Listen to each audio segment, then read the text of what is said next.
মনাজাত করি আল্লাহ প্রতিটা মুহূর্তে প্রতিটা সেকেন্ডে প্রতিটা দমে দমে যাতে তোমার জিকির ফিকিরে মশগুল থাকতে পারে বলে সুবহানাল্লাহ। এই মশগুলতাটা ঢুকাইতে হবে। এই জন্য ওলি আল্লাহরা চিল্লা করে, এই জন্য ভক্তরা চিল্লা করে। হয়তো আমাদের মধ্যে চিল্লা নাই, প্রত্যেক দিন অধিভার পরে কিছু জিকির করে। এই দেহের ভিতরে 10টা স্টেশন আছে লতিফা। এই 10টা লতিফা যখন একসাথে জিকির করবে, এই যে তুমি আল্লাহু আল্লাহ জিকির করলো, আল্লাহ জিকির করে, আমরা আল্লাহু আল্লাহ জিকিরটা কি বাইরে করছি না, অর্থাৎ অন্তরে করছি কিনা? আল্লাহু আল্লাহু আমার বাপে হনে গেছে, আল্লাহু আল্লাহু আমার মায়ে হনে গেছে, আল্লাহু আল্লাহ আমার টাকাটা ছুটতে গেল, আহা এখন বাড়ির দিকে টাকাটা গুনুন, আল্লাহু আল্লাহু অমুকখানে হারিকেন রেখেছি। এই যে মনের ভিতরে জিকির তো হেনে করলাম, তাহলে কি আল্লাহর জিকির করে, আল্লাহ এরকম জিকির করবো। তুমি যেমন করবা আল্লাহ তেমনই করবো, তোমার জন্য এইটুকু হইব। কথা বুঝছো? তাহলে এই জিকিরটা তুমি যদি কায়েম করো, আমরা তো বলি সবাই রে, এখন জিকির কায়েম করতে এলে মসজিদের দরবারে কইবা যে আমার তো মন ছুটটা যায় অন্যদিকে। আল্লাহ কিন্তু দেখে, অনেকের নামাজে বৈশা দেখবা, নামাজে দাঁড়ায় দেখো, যেজন নামাজ পড়িতে যে চাহে কোনো জন পীর থেকে নূর তার চাহিদে লবণ, নূর ছাড়া তোমার নামাজ হবে না, অর্থাৎ তোমার ইশক থাকবে না, তোমার অন্তর মানে কি বলে আল্লাহর প্রতি মজবুত থাকবে না।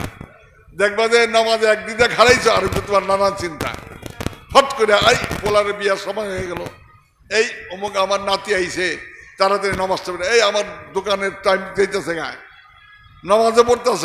একটা ইতিহাস আছে ছোট্ট, এক মৌলানা ইমাম সাহেব নামাজ পড়ছে, মাগরিবের নামাজ।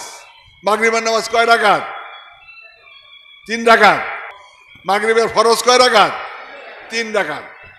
3 রাকাত নামাজের জায়গায় ইমাম সাহেব সবে তো খারাইছে, 2 রাকাত পড়েই বৈশা সালাম ভিলে হারাইছে। কি হইলো? 1 রাকাত বাদ দিছে না, বুঝছে নি?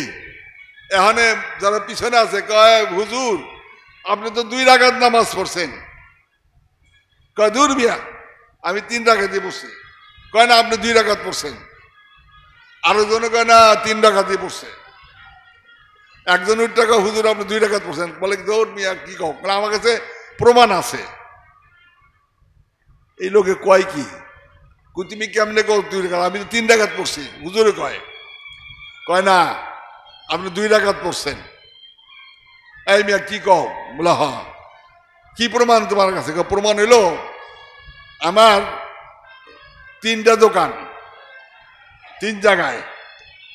আমি মাগরিবের নামাজে দাঁড়াইয়া প্রথম রাকাতে একটা দোকানের হিসাব করি, কত টাকা আইলে কি থুয়ে আইলাম। আর নামাজে খারাইলে দোকান হিসাবে পড়ে, নামাজে খারাইলে আমার মন টাইনা আনে অন্য জায়গায়। আল্লাহ বান্দার দিকে তাকায়। এই যে নামাজে বইছ, আল্লাহ কিন্তু তোমার পাশেই আছে। সুবহানাল্লাহ। আল্লাহকে আমি তোমার সাথেই বসে নিতে পাশে। বান্দা যখন জিকির করতে করতে আমার মধ্যে হালে বেহাল হয়ে যায়, তখন আমি তার ভিতরে প্রবেশ করি। বলে সুবহানাল্লাহ। তার ভিতরে প্রবেশ করি। তো এখন আল্লাহ বসে রয়েছে, তোমরা তো নামাজ পড়তে কি করতেছ? একবারে বসছি, বহু কষ্টে মনটারে ধরে রাখছি, এই একটা সেকেন্ডের মধ্যে আবার ভুল গিয়া অন্যদিকে জায়গা হয়নি। এরকম নামাজে হয়, অধিকাংশ মানুষের এরকম হয়, অধিকাংশ মানুষের এরকম হয়। নামাজ পড়তে আইসা হায় হায়, আমি দেহার নামাজ ফেরা তাড়াতাড়ি লোক বসে রয়েছে ওনে যাবো, আমি নামাজ ফেরা আমার এই কাজটা বাকি রয়েছে এনে যাবো, হায় হায় আমি নামাজ হারাই গেল, আমার গরুটা যে বান্ধে থিয়েছি এটা বোধহয় ছুটতে গেল কিনা। এই যে দৌড়াদৌড়ি, এটা কিন্তু মন দৌড়াদৌড়ি করে। বান্দা আবার কি করে, আমি তো ভুল করে হারাইছি, ওই নামাজের ভিতরেই শয়তান আমার কইলিয়ে দিতেছে, আবার জোর করে মনটার স্থির করে। আছে না এরকম নামাজি? আছে, কারণ আছে তো।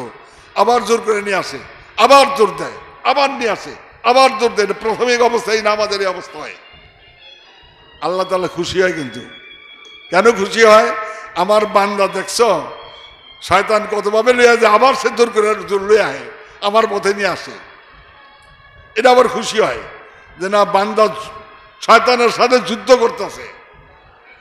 তখন বুঝে যে আসলে বান্দা আমারে চাইলে কি শয়তানের শক্তিতে পারতেছে না।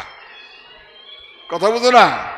তখন বান্দা আল্লাহ খুশি হয়, মানে আল্লাহ তখন বান্দাকে চিন্তা করে, আরে দেখছো আমার বান্দা আমার প্রতি কত প্রেমিক পাগল, শয়তানের জন্য পারে না। শয়তান কি? শয়তান আল্লাহর একটা উপমা দেয়, আল্লাহর বাড়ির কুকুর। শয়তান কিন্তু কুকুর, আর আল্লাহ বসে রয়েছে ঘরে। তুমি ওই বাড়িতে যাবা, বিশাল কুকুর, তুমি বাড়িতে ঢুকবা, ধরেও ঢুকবা না, কুকুর তো থাবা দেওয়া ধরবো, তোমার কামড়াইব। এই জন্য বলি আল্লাহ তোমার কুকুর একটু থামাও। মালিক যদি ইশারা দেয়, কুকুরকে আর আগে বাড়ে না, তোমার কুকুরে থামাও, আমি তোমার পর্যন্ত পৌঁছতে চাই, বলে সুবহানাল্লাহ। তাহলে আল্লাহর কুকুর কিন্তু শয়তান। এগুলি রহস্যপূর্ণ কথা, সব কথা বলাও যায় না, ওলি আল্লাহদের ঘটনাগত এগুলি। যাই হোক, আমাদেরকে কায়েমি নামাজ আদায় করতে হবে।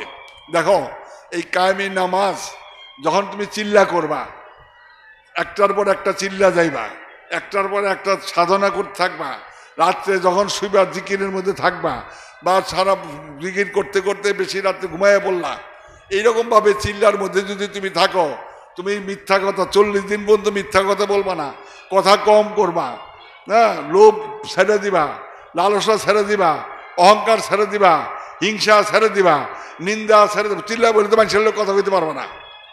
41 দিন পর্যন্ত তুমি কথাই কইতে পারবা না, পারবা? তাহলে চিল্লা ভঙ্গ হয়ে দেবো। আজকাল অনেকে চিল্লা করে, টেলিফোনে কথা কয়, এখন নমাজ পড়ুন, চিল্লা আসি, বেশি কথা কন দেব না, এদিক দিয়ে কথা কইতাছে, এই অমুক লাগবে, বাজার লাগবে, তো অনেক কর বাজার আইন দিতে, টাকা লাগবে, ওইটা নেও। চিল্লা হইল? এই চিল্লা না।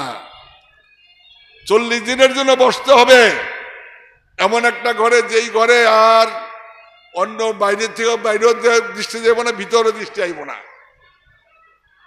বাইরের কথাও যাতে না আসে। আমরা তো অনেক ঘরে বসি, ওলি আল্লাহরা জঙ্গলে, পাহাড়ে, পর্বতে, কবরের ভিতরে বৈশাখ চিল্লা করতে, বলে সুবহানাল্লাহ। এই যে চিল্লা, যখন তুমি 40 দিনের মধ্যে দেখো কি উপকার হইল, 40 দিন পর্যন্ত কোন মিথ্যা কথা তুমি বলতে পারবা, কথাই তো বলতে পারবা না, তুমি মিথ্যা আইব নি, কথা না বলে মিথ্যা আইব, আসবো না। কারো প্রতি তুমি গীবত করতে পারবা না। কেমনি গীবত করবা? তুমি তো মানুষের কথাই কও না, কথা কওনি, তাহলে তো চিল্লা হইব না। 40 দিন পর্যন্ত অহংকার করতে পারবো, অহংকার তো মানুষের কাছে, এই আমি অমুক, আমি সেমুক। 40 দিন পর্যন্ত অহংকার থাকে না, নিন্দা থাকে না। তারপরে লোভ তো তুমি এখন লোভটা ঘুরে, কিন্তু ওখানে তো লোভ করে কিছু করতে পারবে না। লালসা, ওইটা ত্যাগ করতে হইব। এইভাবে তোমার জবানটা পুরা বন্ধ হয়ে গেল। এই হাতে দিয়ে তুমি কুকর্ম করতে পারবে না, এই পাও দিয়ে ওই কুকর্মের দিকে যাইতে পারবে। এই যে তোমার এটা অটোমেটিক তো বন্ধ হয় না অটোমেটিক। তাতে কি হয়, 40 দিন পর্যন্ত তুমি যখন কথা না কইবা, তোমার কলবের মধ্যে একটা আগুন সৃষ্টি হবে, বলে সুবহানাল্লাহ। আগুন মানে নূর, সেইখানে কোনো হিংসা, অহংকার, তাকব্বরি, লোভ, লালসা, গীবত কোনো কিছু থাকবে না। তাহলে চিল্লার মধ্যে তোমার জিকির ছাড়াও এই কাজগুলো অর্জন হইল না।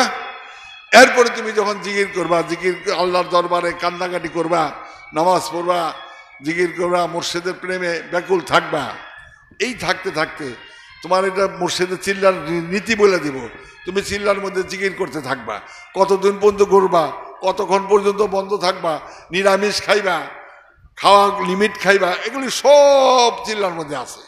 তখন কি হবে, চিল্লা আবার বহু পদের কিসিম আছে, আমি বিস্তারিত গেলেই তোমরা ঝামেলা পড়ে যাবা।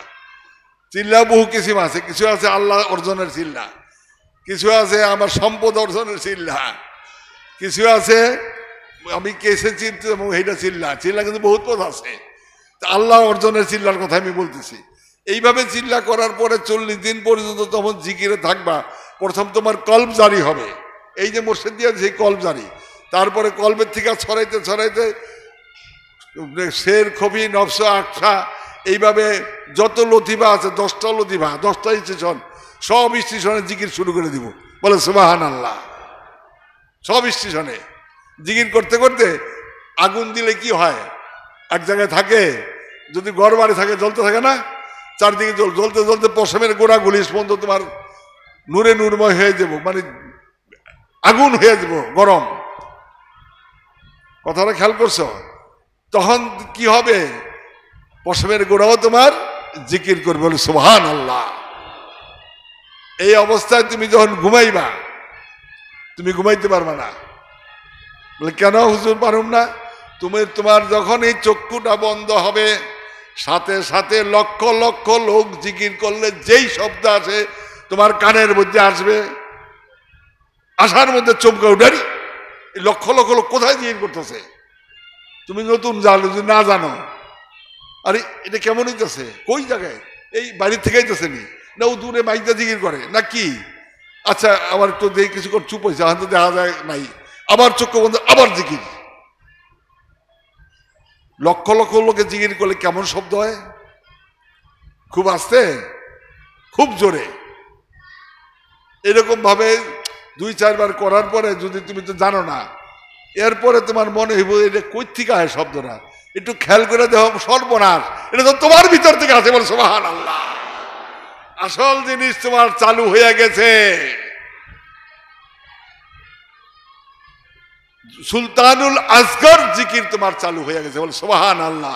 এই যে যার সুলতানুল আসগর চালু হয়ে যায়, সেই মানুষ তো মানুষ আর থাকে না, সে এমন একটা পর্যায়ে চলে যায়, তখন সে ঘুমায়, আল্লাহর দিকে চলতে থাকে, খায় আল্লাহর দিকে চলতে থাকে, পায়খানা যায় আল্লাহর দিকে চলতে থাকে, স্ত্রী নিয়ে শুয়ে থাকে আল্লাহর দিকে চলতে থাকে, কথা বলে আল্লাহর দিকে চলতে থাকে। এই জন্য ওলি আল্লাহরা ঘুমাইলো। আমাদের মতো মৌলানা আলেম যারা আছে, দিন রাত জিকির নামাজ পড়লেও, সারা রাত জায়গা বললেও, এই ওলি আল্লাহ ঘুমায় থাকলেও তার ঘুমের ইবাদত তার চেয়ে অনেক লক্ষ লক্ষ গুণ বেশি হয়ে যাবে। সুবহানাল্লাহ। এই জন্য কইছে কিতাবে, ওলি আল্লাহদের ঘুম ওই ইয়েদের সারা রাত ইবাদতের চেয়েও শ্রেষ্ঠ। আল্লাহুম্মা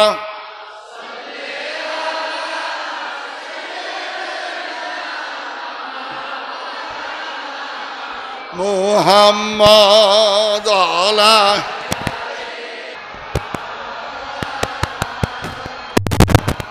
এখন আমি বলতে চাই, তোমরা অন্তত পক্ষে এই যে সুরেশ্বরী বাবার অজিফাটা, তরিকায়ে সুরেশ্বরিয়া, এই অজিফা সকালে আর এশার নামাজের পরে, এইটা খালি শুধু এই অজিফাটা পড়ে যাও না, মনোযোগ দিয়া, ওই মন বানা জায়গায় থাকবার পড়বা, এটা কিন্তু হবে না। মনোযোগ দিয়ে পড়ে যায় 40 দিন পর্যন্ত। মিথ্যা কথা বন্ধ রাখো, হ্যাঁ, বাটপারি সরকারি বন্ধ রাখো, লোভ লালসা বন্ধ রাখো, অহংকার তাকবুরি বন্ধ রাখো। 40 দিন তোমার ঘরে বয়ে থাকা লাগবো না। মাটির উপর দিয়ে হাঁটার সময় ধাপ ধাপ দৌড়াদৌড়ি, কেমন মনে হয় যে এটা খুব, আমি খুব দেমাগি, এইগুলি তো মাটি। মাটি কয় বেটা, আমার উপর দিয়ে ধাপ ধুপ করে আড়স, আমার কাছে আসবি, সেই দিন আমি তোর ধরুন। আজকাল যে কত গোলমাল হইতেছে না, হইতেছে তো। এখন যেই দল জায়গা উপরে আঘাত হইতেছে, তারা বলতেছে না মারতেছ, আমাকে আঘাত করছে, আইতাছে, আবার আমাকে দিন এলে ধরুন। দুনিয়া বিধি একটা কথা দেখাইলাম, এরকম হয় না? এখন মাটিয়ে কয়, তুমি যে আমার উপর দিয়ে এরকম ভাবে হাঁটো, গর্ব বইরা ধপধপ করে হাঁটো, খবর আছে তোমার। আল্লাহর ওলিগো হাঁটা দেখো তো কিভাবে হাঁটে। মাটিতে শব্দ পায় না, মাটি বুঝতে পারে না যে আল্লাহ আমার উপর দিয়ে মানুষ হাঁটতেছে, এত সাবধানে তারা হাঁটে। এই যে আখলাক, এগুলো তোমার আয়সা পড়বো। রাসূলুল্লাহ বলছেন, যার ভিতরে যারা পরিমাণ, তিল পরিমাণ অহংকার থাকবে, সে ব্যক্তি বেহেশতে যাবে না। তিল পরিমাণ অহংকার, আমরা তো বেহেশতের আশা করি, তা আমাদের মধ্যে অহংকার তো শেষ হয় না।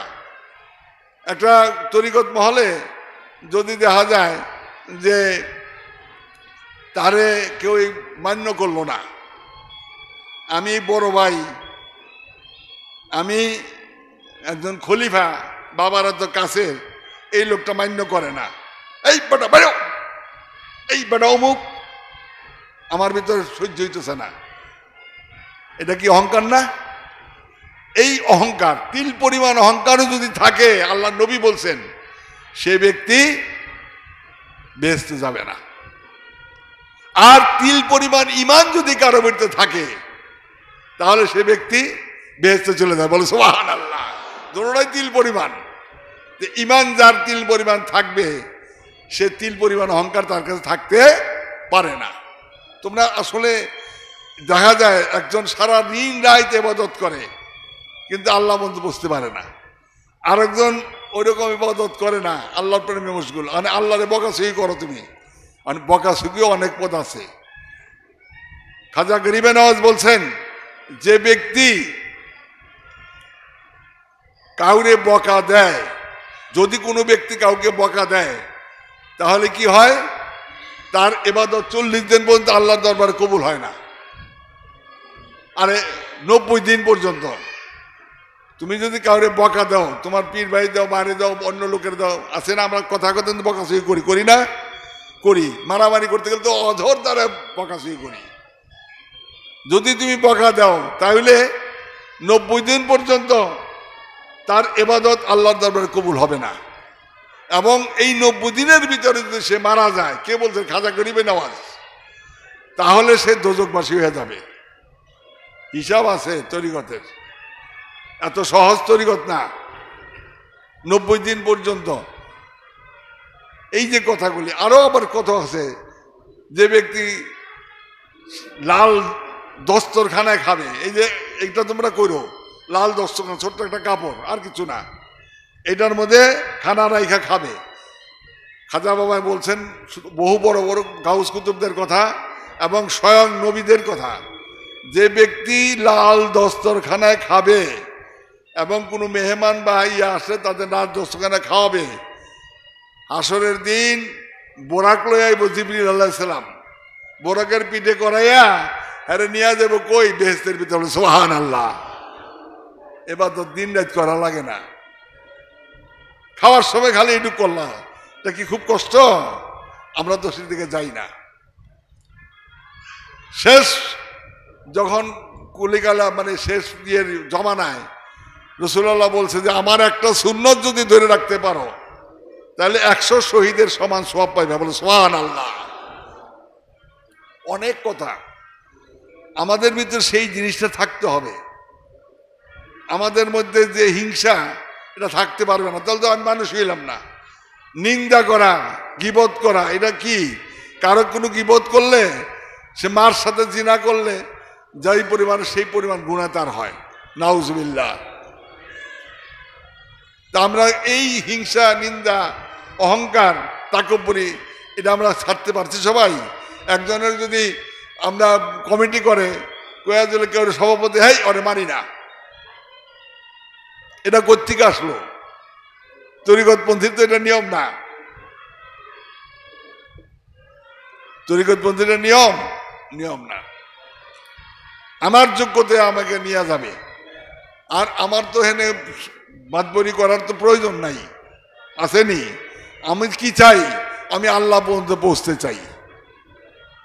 বকাছুকি এখানে অনেকে কয় বকাছুকি, মুসা নবী, বকাছুকির মধ্যে এশকের ভিতরে বকা আছে। বলে সুবহানাল্লাহ। এটা আবার কেমন কথা? এক বেটায় পাগল, এর মাজার জিয়ারত করেছি ইরাকে না কোন জায়গায়, যাই হোক মনে নাই।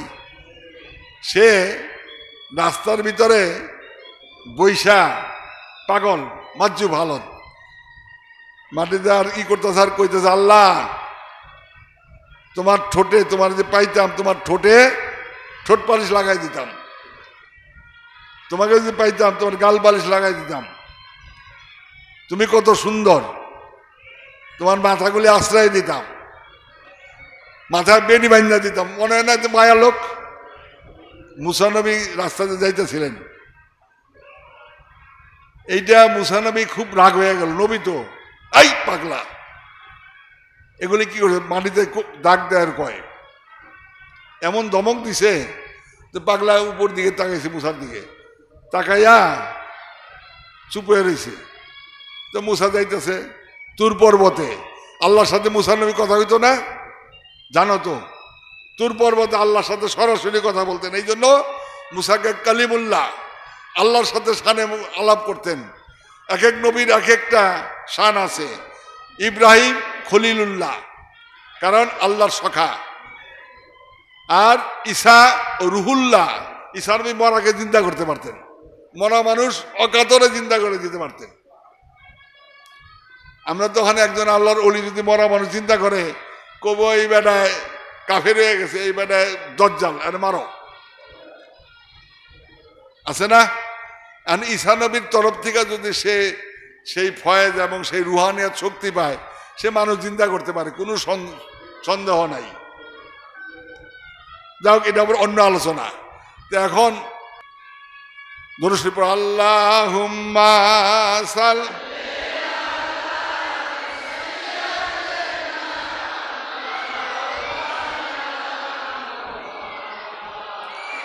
আলা আলে। মনে হয়েছে এখন সে ধমক দিল, মুসা নবী পাগলারে ধমক দিল। পাগলা কি করলো? ওই কথা বন্ধ করে দিছে। আল্লাহর দরবারে গেছে মুসা, তুর পর্বতে গেছে, আল্লাহ কথা কয় না। আল্লাহ গো, তুমি কথা বলো না কেন? এই কথা ওই কথা, এই বিনয় ওই বিনয়, জব নেই, আজগা খবরই নাই। আল্লাহ, তুমি কি আমার রাগ হইছ? অন্য দিন আইলেই কথা কই তোমার সাথে, কোনো জব আসে না। আল্লাহ কয়, মুসা, তুমি আমার প্রেমের মধ্যে বিচ্ছেদ সৃষ্টি কইরা দিছ। ওই পাগলের সাথে আমি প্রেমে মত্ত ছিলাম, সুবহানাল্লাহ। ওই পাগলের সাথে প্রেমের আলাপনে রত ছিলাম, তুমি আমাকে প্রেমের বিচ্ছেদ কইরা দিছ, তোমার সাথে কথা নাই, সুবহানাল্লাহ। তো প্রেমটা কেমন? প্রেমটা কেমন? মুসাগুলো সর্বনাশ। এই পাগলার সাথে আল্লাহর এত বড় রহমত দহমত, আমি তো আল্লাহ কথা শুন কই, আল্লাহ তো আমার প্রেমের মধ্যে আমার ওরকম আকর্ষণ দেখি না। চিন্তার ব্যাপার। কিন্তু এই পাগল আল্লাহর কত বড় ওলি, কাজে বিচ্ছেদ সৃষ্টি করছ, আমি তোমার সাথে কথা বলুম না। মুসা ক্ষমা চাইল। পাগলের বিস্তার, পাগলকে আর পাইবনি। আরেক পাগল আছে, সোজা বাংলা কথা, এগিয়ে দেখে যে আল্লাহর হুকে খোটাগারি, আল্লাহ তোমার হুকে খোটাগারি। এই সমস্ত কথা কিতাবের কথা। অনেকে কইলে গো, এই যে বেটা আল্লাহর বিরুদ্ধে কথা কয়, বুঝবো না, শুনবো না। মুসা নবী ধমক দিল, এই বেয়াদব, এটা কি কস? নাজ্জুবরেরা যে আল্লাহ প্রেমে কতটুক ব্যাকুল, এটা কিন্তু প্রেমের খেলা। আল্লাহর হুকে খোটাগারি, তোর হুকে খোটাগারি, এটা তো খারাপই লাগে, লাগে না? মুসা তো নবী, একটা ধমক দিছে, এই বেটা একটা বাড়ি দিব, একে শেষ করে দিব। এখন মুসা নবী আবার ওই দিন তুর পর্বতে গেছে।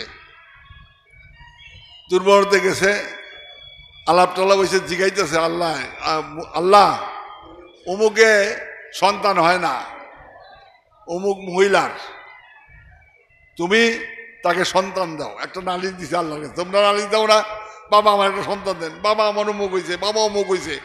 আল্লাহর লগে নালিশ দেয়। আল্লাহ কয়, মুসা তার কোনো সন্তান নাই, না করে দাও, তার কোনো সন্তান নাই, কাজে আমি দিতে পারবো না, আমার বিধানে রাখি নাই। কিছুদিন পরে মুসা আবার তুর পর্বতে গেছে। অনেক তুর পর্বতে যাওয়ার পরে মুসা রাস্তায় দেখে দুই তিনটা পোলাপান খেলা করতেছে, বেশ কয়েক বছর পরে। ওই যে বেডি আইছে, আরে মুসা নবী আপনি আইছেন, কই যান? আল্লাহ তুর পর্বতে। আপনার দোয়ায় আমি সন্তান পাইছি। মুসা কয়, এটা কয় কি রে? আল্লাহ কইল সন্তান নাই, এই বেটি মিথ্যা কথা কইস না, তোর কোনো সন্তান নাই। আরে আপনি তো দোয়া করছেন, আপনার নালিশ দিছিলাম না, আপনার কোনো জব দেন নাই, কইছে আল্লাহরে জানাবো। তা আল্লাহরে জানাইছেন। মুসাকে এইটা কিন্তু কথা হইল, আল্লাহ স্বয়ং না করলো। কয়টা সন্তান? কয় 3টা সন্তান। কেমন লাগে? মানে মুসা একটা লজ্জা পাওয়া গেল না? আমি এখানে যদি আল্লাহর সাথে এলহামে কথা বলি, আল্লাহ যদি দয়া করে, আল্লাহ যদি কয় না এই বেটার এই জিনিস নাই, এরপর যে এই বেটার জিনিসটা পায়, কেমন হইব? মানে আল্লাহর লগে দেখা করছে। আল্লাহ গো বলি কি, তোমার কথা কেমনে লড়ে, তোমার কথা কেমনে লড়ে? তুমি তো আমাকে বলছো এই বেটির কোনো সন্তান নাই, দেওয়া যাবে না, এটার জব চাই। আজকে তুমি আমাকে কত বড় অপমানের মধ্যে আমি পড়লাম। আমি আইসা তো যে ঘোষণা দিয়ে দিয়েছিলাম যে ওনার সন্তান নাই, এখন যে সন্তান হইল, হয়তো বেটি আমার খুশি করেন লেগেছে, বেটির কানে গেছে না, আশেপাশে সবার কানে গেছে। মুসার আল্লাহ কইছে আর সন্তান নাই, কিন্তু 3টা সন্তান হয়ে গেছে। মুসা খুব আনন্দিত না দুঃখিত? বেজার। কইব যে মুসা বন্ড, কইব না যে আল্লাহর লগে কথা কয়নি, মিথ্যা কথা কইব কি না? যে আল্লাহর লগে কথা কয় বলে মুসা কথা কইলে আল্লাহ কি সত্য না মিথ্যা? বলে সত্য। তো সত্য হইলে আল্লাহর কথা সত্য হইল না কেন? মুসার ভিতরে খুব গন্ডগোল। হায় হায়, আল্লাহর গেছে, আল্লাহ তোমার উপরে আমার মনে খুব ক্ষোভ, তুমি আজকে যে অবস্থা করলা, মানে অপমান করলা। কেন? এই ঘটনা। আল্লাহ কো মুসা কথা সত্য, আমার ওনার কোনো সন্তান ছিল না, সন্তান নাই, এটা সত্য। কিন্তু মুসা আমার একটা শর্ত, তোমার উত্তরটা আমি দিতেছি। বলো যে আমার আল্লাহ কয় বহুদিন যাবৎ মানুষের মাংস খাইতে মনে চায়। কথাটা বোঝা গেছে? আল্লাহ তুমি মানুষের মাংস খাইবা? বলে হ, আমার শখ জাগছে।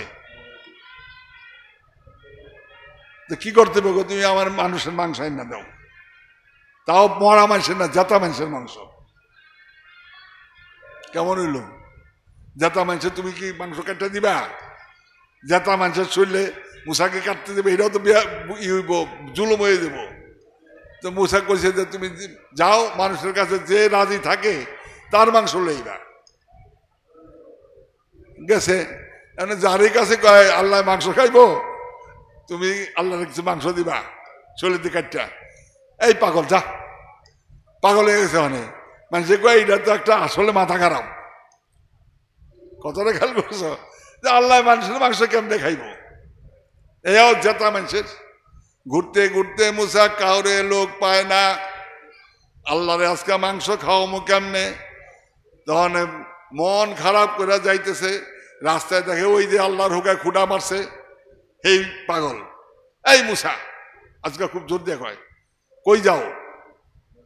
তোমার খুব বেজার দেখা যায় কে? কয় আল্লাহ এরকম কইছে, কেউ দিল না। কও কি? হাতে কি? প্লেটের চাক্কু দাও, চাক্কু আমারে। এই ওখানে হাতের মাংস কাটে। কয় এতদিন পর আল্লাহ মাংস খাইতে চাইছে, এটাই তো আমি চাই। ওর যে কি মনে চায়, ওর যে খুঁটাগাড়ি খাওয়া খানা, কুরআনের মাংস খাইতে চাইছে। হাতের ডা কাটে, বোকার থেকে কাটে, পায়ের থেকে কাটে, দরদরায় রক্ত বেড়েছে, ধরে আমার মাংস দিতেছে। পাগলায়, যাও আল্লাহর এনে দিয়ে আসো, আল্লাহ খায় খুশি হোক। মুসা গিয়ে মাংস নিছে, খুশি হয় পাইছে তো। আল্লাহকে মুসা মাংস কাটতে আল্লাহ, আল্লাহ এরকম ঘুরছি কই দেয় না, বহুত পরেজগার আছে, তোমার প্রেমিক অমুক হ্যান তেন বহু আমার উম্মত আছে, কেউ দিল না। কে দিল এই মাংসটা? কয় রাস্তার মধ্যে এক পাগল, এই পাগল তোমার হোক খুঁটাগারে। কয় মুসা মাংস তো তোমার গায়েও আসিল, সুবহানাল্লাহ। তুমি এত গুল্লা, তোমার শরীরে আসিল না? বলে আসিল।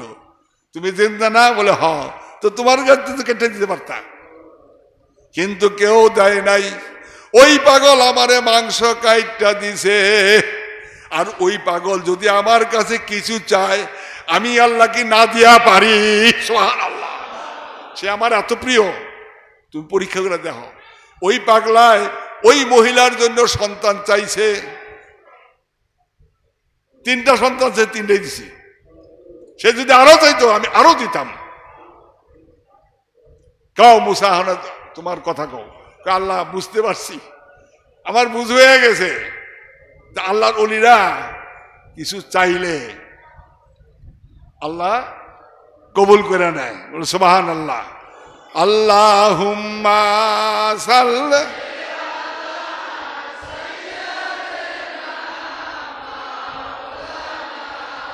মুহাম্মাদ আলাইহি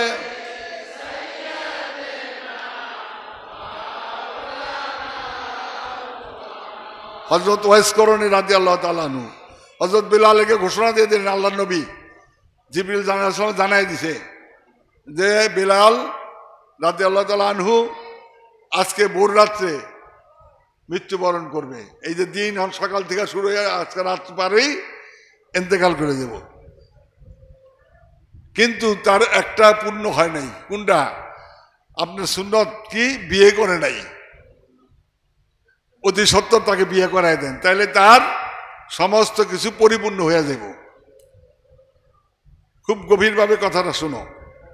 বিয়ে করাইতে হইব, তবে কাউরে যেন প্রতারণা করা না হয়। তাই রাসূলুল্লাহ বসলেন বেলালের কাছে, কারা বিয়া বইবা? এক বাক্যে অনেকে রাজি হয়ে গেল। কারণ হযরত বেলালের মতো একজন সাহাবার কাছে যদি বিয়ে বহে, তার সে ভাবে আমরা তো ওখানে দুনিয়া চিন্তা করি, ওই দিনে কেমনে আল্লাহরে পাইব, কেমনে বেহেশত যাইব, কেমনে আল্লাহর সাথে সম্পর্ক হইব, সেই খবর চিন্তা করতো। তো যেই রাজি তো কইতো যে তুমি কিন্তু বিধবা হয়ে যাবা, আজকে রাত্রের পরে হযরত বেলাল ইন্তেকাল করব, তাহলে বিয়ে বইতে চাইও আবার থাইমা যায়। কেমন হইব? বিয়া করে বসতে দিনের মধ্যে ঘুরতে সবার কাছে প্রস্তাব, এক মহিলা রাজি হয়ে গেল। এর মধ্যে বিয়ে, কারণ কি বেলালের কাছে বিয়ে বসার পর সে আর পুনরায় বিয়াতে বসবে না, বসার সম্ভব না। এমন একজন আল্লাহর প্রেমিক, সে বিধবা হয়ে যাব। তখন এক মেয়ে বিয়ে বসলো, কথা বুঝছ? বিয়ে বসলো। এখন সন্ধ্যার পরে হযরত বেলাল রাদিয়াল্লাহু তাআলা রুটি বানাইছে 3টা, তারে একটা রুটি দিব, ওই স্ত্রী তারে 2টা দিব, সে একটা খাইব। এইগুলো চিন্তা করে রুটি বানাইছে। এমন সময় রাত্রে এই স্ত্রী বৈশা রয়েছে, তার তো ইন্তেকাল হয়ে যাব ভোর রাত্রে, শিওর। আল্লাহ নবী বলছে এটা তো অসম্ভব, এটা হইবই। আল্লাহ খবর দিছে জিবরিল আলাইহিস সালাম দিয়া, এটা তো ভুল হইতে পারে না। পারে না। তখন কি করলো? সেই রুটি বানাইছে, সব সে কি করছে, বেলালেও ক্ষুধার্ত, তারে খাওয়াইব রাত্রে এশার নামাজের পরে। তারা প্রস্তুত, ফজরের আগেই তো উনি ইন্তেকাল করব। অনেকে কান্নাকাটি করতেছে, মন খারাপ। এমন সময় এক ফকির আইসা হাঁক দিছে, মা তোমার ঘরে কিছু খানা আছে, আমি বহুদিন ধরে ক্ষুধার্ত, আমার কিছু খানা দাও। চিন্তা করে তাহলে একটা রুটি দিয়েই দেই। দিছে একটা রুটি নিয়ে, বসেন বাবা বসেন, গাঠটি আছে একটা, দিছে রুটি খাইছে। আমার তো পেট বললো না, আমার তো আরো রুটি লাগে। চিন্তা করে গেছে, এখন কি করুম?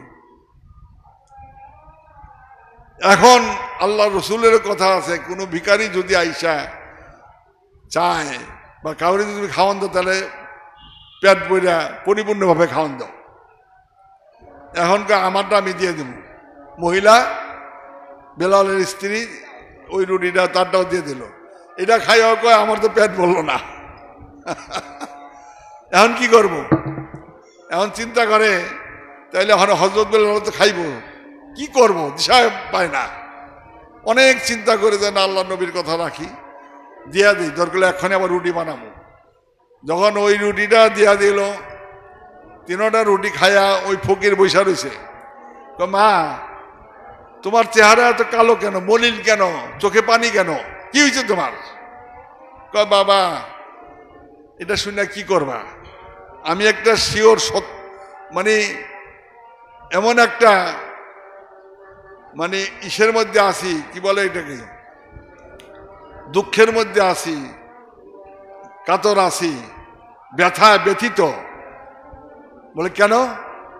আজকে রাত্রে আমার স্বামী ইন্তেকাল করবো, আমি বিধবা হয়ে যাবো। কি কও তুমি? কহ আল্লাহ নবী বলছে এই ঘটনা, এইটা বলে হ।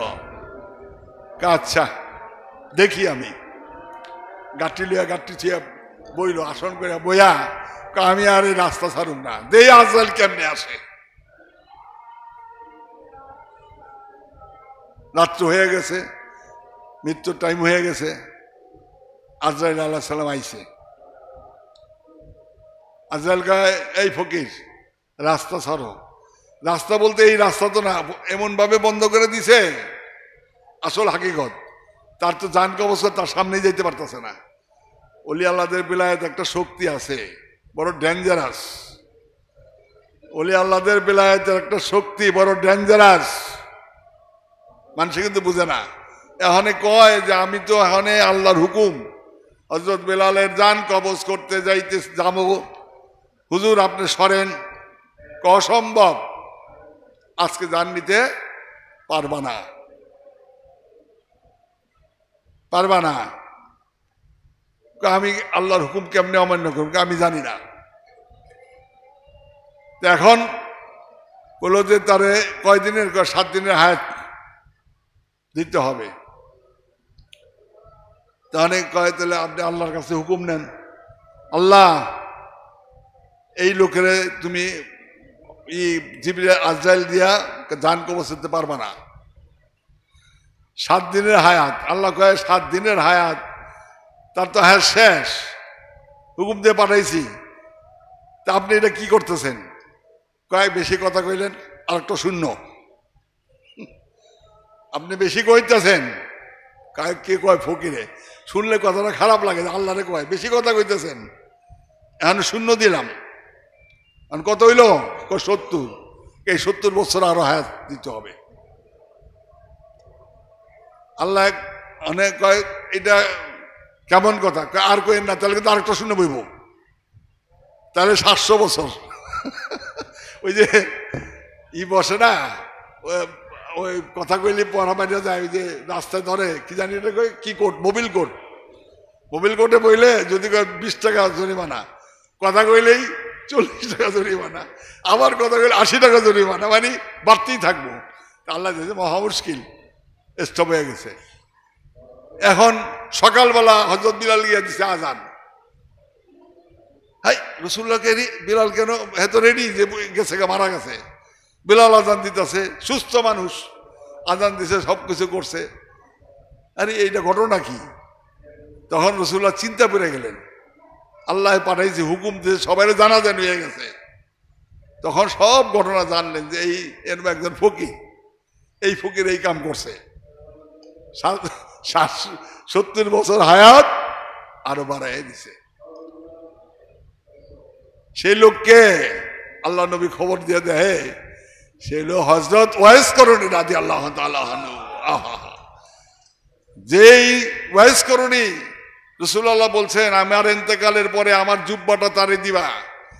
হযরত আলী, হযরত ওসমান, হযরত কি কয় আবু বকর সিদ্দিক, তারপরে ওসমান, আলী, তারপরে ওই ওমর রাদিয়াল্লাহু, সবাই আশা ছিল এই জুব্বা আমি পাবো। জুব্বাটা সাধারণ জুব্বা না, অনেক ছিলিয়া ছিল, তালিয়া ছিল। তালি থাকলে কি এর মধ্যে সমস্ত জাহানের এক বেলায়েতের শক্তি ছিল, বলে সুবহানাল্লাহ। দুনিয়ার না, শুধু সারা জাহানের আরশ, কুরসি, লৌহ কলম সব ক্ষমতার এর ভিতরে, ক্ষমতা বলতে একটা শক্তি সেই তার ভিতরে ছিল। সবাই জানে যে রসুলের এই যুবকটা এটা আমি পাবো। আবু বকর সিদ্দিক ভাবতেছে আমারই তো দিব, আমার হুজুর বেশি আদর করে, আমি প্রধান খলিফা। ওমর বলতেছে আমাকে দিব। ওসমান ভাবতেছে আমি আল্লাহ নবীর 3 মাইয়ার স্বামী, এক মাইয়া মারা গেছে আবার মাইয়া বিয়ে দিছে, আরেক মাইয়া মারা গেছে আবার বিয়ে দিছে, আবার আরেক মাইয়া মারা গেছে আবার বিয়ে দিছে। ওসমানরে কত ভালোবাসতো, 3টা মাইয়া আল্লাহর নবী তার কাছে বিয়ে দিছে, আমি পামু। হযরত আলী ভাবে আমি তো অমুক, আমি পামু। কিন্তু সেই জুব্বা আল্লাহর নবী দিয়া দিলেন ওমর আর আলীর কাছে ইন্তেকালের আগে।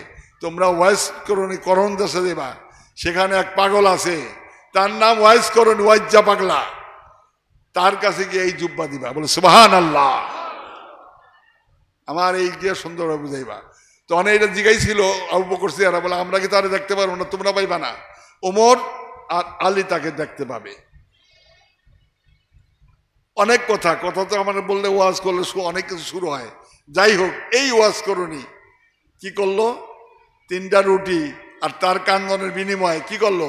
70 বছর হায়াত দিয়া বা আল্লাহর কাছে চাইয়া নিল। বলে সুবহানাল্লাহ। আল্লাহর ওলিরা কি না পারে, অনেক কিছু পারে, এটা সাধারণ মানুষ বুঝে না। তাদের হাতে কি ক্ষমতা। মুসা নবীর কাছে আইছিল, একটা বেলায়েতের শক্তির কথা কই, যে আজরাইল আয়া কইছে মুসা, বলে কি আমি তো আইছি। বলে তুমি কে? আমি আজরাইল। আজরাইল কে লিখাইছো? আপনি জান কবজ করতে। একটা চটকনা মারছে এমন জোরে, তুই আজরাইল আমার জান কবজ করতে আইছস? একেবারে একটা চোখই ঝুলে গেছে আজরাইলের। আল্লাহর কাছে গেছে, আল্লাহ এই তোমার এই অবস্থাকে আজরাইল দেখেন আপনার নবী আমার কি করছে, কি শক্তি বেলায়েতের নবী আমার কি করছে। তাইলে কত বড় বড় বাদশারা, কত শক্তিশালী মানুষরা আজরাইলে দেখলে মুত্যা দেয়, হাইকা দেয় না? অনেকে কিন্তু মৃত্যুর মুখে হাইকা দেয়, মুত্যা দেয়। তখন জানতে যে আসলে এরা প্রকৃতি আল্লাহওয়ালা না। এই জায়গায় মুসা নবী থাপড় দিছে, আজরাইলে দেখলে ভয় না পায় এমন দুনিয়ার সৃষ্টি নাই। এক থাপড়ে পরে আল্লাহ আমার হানি কি করবেন? যা তুই ভালো হয়ে যা। ভালো হয়ে গেছে, আল্লাহর কথা তো হইবই। আবার চোখ ঠিক হয়েছে, কয়েতে অনেক কি করে, তুই আবার আমার মানে নবীর কাছে যা, মুসার কাছে যা। মুসারে গিয়া ক তার 2টা হাত একটা পশুর উপরে রাখলে, যেমন বকরি বা গরুর কথাই বোঝা আছে, আমার মনে নাই তো, সেটা পশুর উপরে রাখতে সেই হাতের নিচে যতটি পশম থাকবে ঠিক তত বছর তাকে হায়াত দিব। আমার নবী যদি চায় আমি হায়াত দিব। তখন আবার আইছে, এই তুমি আবার আইছো? হ্যাঁ নবী শুনেন, আল্লাহ আমারে পাঠাইছে, এটা তো আমার ডিউটি। কাহা বুঝছি, কও কি হয়েছে? আল্লাহ কইছে আপনি যখন যাইতে চান না, তাইলে হাত রাখলে এই কত, তাহলে কত হাজার বছরে 2টা হাতের নিচে কত পশম হয়? গরুর বা বকরির উপরে যে হাত রাখলে পশম, কতটি পশম, ঠিক কত বছর হায়াত দিব। আপনি যদি স্বীকার করেন তাহলে আমি এখনই যাবো গা। এরপর কি হইব? এরপর আবার আমার ডিউটি, আমাকে আইতেই হইব, আবার আপনার জান কবজ করতে আসুন। মুসা চুপ হয়ে রয়েছে, তুমি জান কবজ করতে আইবা আবার? বলে হ্যাঁ। তো বুঝছি এই জীবন দুনিয়ার থাকুন যাব না, তো যাও আজরাইল, আমি শুইলাম, আমার জান কবজ করে নিল। সুবহানাল্লাহ। যাইতে যখন ওই বই, এই আজরাইল জীবনে কাউরে সালাম দেয় নাই, মুসারও সালাম দেয় নাই। কিন্তু আমার নবীর কাছে যখন যাইব, আল্লাহ বলে হে আজরাইল হুশিয়ার, জান তো কবজ করছো, এখন কার কাছে যাইতেছো জানো?